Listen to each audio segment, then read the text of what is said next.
It's American businesses that create jobs. And let's talk about how. At CKE Restaurants, for example, we're 90% franchised. Our franchisees are small business owners who create entry-level jobs and management careers every time they open a Carl's Jr. or a Hardee's restaurant. Now, after opening, each restaurant creates about 25 permanent and self-sustaining jobs within the restaurant itself. But the job-creating impact of our restaurants is felt far beyond the restaurants themselves. Franchisees generally invest over $1 million to permit, build, and equip restaurants, creating jobs for architects, attorneys, construction workers, and equipment manufacturers. Our approximately 3,000 domestic restaurants spend more than $1 billion every year on food and paper products. That creates jobs for everyone, from the farmers who plant the seeds to the truck drivers who deliver these products to our restaurants. We also spend about $175 million a year on advertising. That's great for actors and workers at ad agencies, as well as radio and TV station employees. We spend another $150 million annually on capital improvements, remodeling restaurants and purchasing new equipment. This spurs opportunities for construction workers, equipment manufacturers, and more. Then there's the roughly $100 million put towards annual maintenance in the restaurants.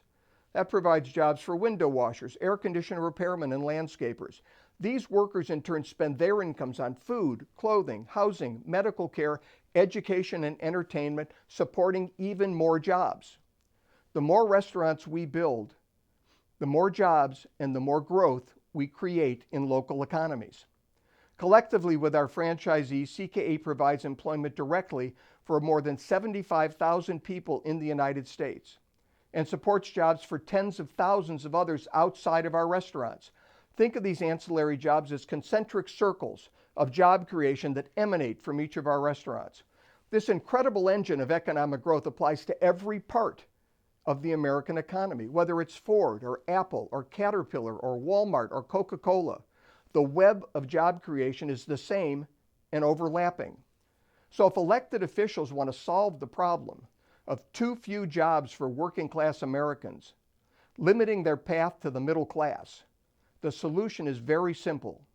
Help businesses add jobs, as President Reagan did by simplifying the tax code, enacting regulatory reform, and getting government out of the way. What David mentioned with Pfizer's attempt to merge is a perfect example. We need to make it easy for American companies to create jobs. And Americans, entrepreneurs, and innovators will take it from there. American workers could have experienced meaningful job and wage growth years ago had the Obama administration followed a free market path guided by America's consumers and businesses. But President Obama chose the fist of government by increasing both regulation and taxes while using government bureaucrats to allocate resources.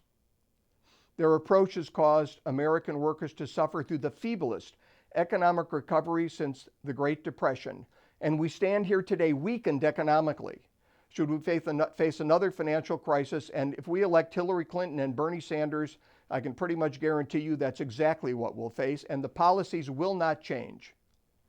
Free market capitalism has allowed us to build the single greatest engine of economic growth and shared prosperity that the world has ever known. Free enterprise enables all of us to both dream big and to fulfill those dreams. We should never succumb to the idea that a small group of elites, however they're chosen, can create our future for us. The brilliant economist Friedrich Hayek called this the road to serfdom.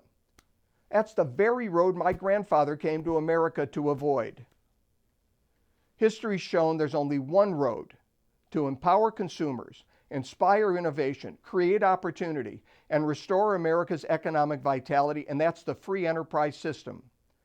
As legislative leaders from across our nation, I call on you to ensure that we remain that hallowed place where free individuals thrive, reaching new heights and lifting all of us in their wake.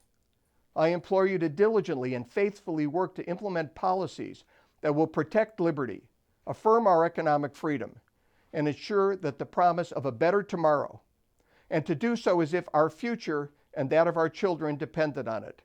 For that future relies in your hands. And may God bless each one of you. May God bless this world's last and greatest hope for economic freedom and individual liberty, the United States of America. Thank you.